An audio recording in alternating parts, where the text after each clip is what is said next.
Across centuries, one name still burns with the fire of ambition: Alexander the Great. At just 20 years old, he set out from Macedonia to conquer the world.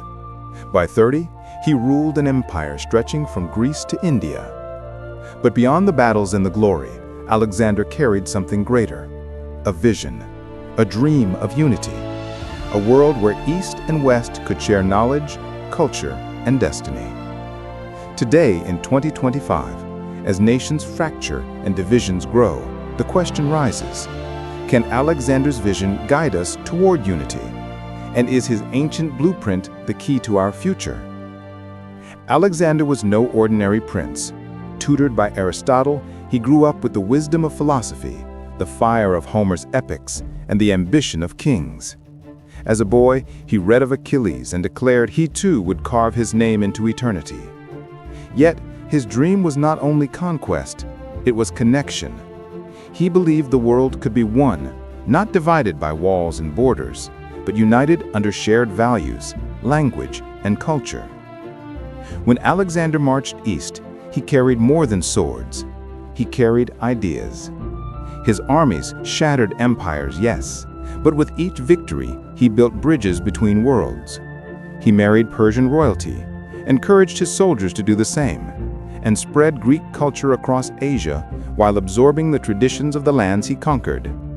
His empire became a crossroads of East and West, a vision of global unity, centuries before the word globalization was born. Alexander spoke of one world under one rule, not just by power, but by shared destiny. He dreamed of blending cultures, of creating something greater than any one nation.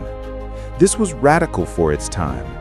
Greeks and Persians dining at the same table, soldiers from India standing beside Macedonians, knowledge, art, and philosophy flowing across continents. Alexander believed that greatness was not in conquering others, but in uniting them. But dreams are fragile. At just 32 years old, Alexander died in Babylon. His empire fractured. His generals carved it apart like vultures, and the unity he envisioned dissolved into war. The ancient blueprint was lost in blood and ambition. Yet the memory of his vision remained, a reminder of what might have been. Now, more than 2,000 years later, we stand at a crossroads.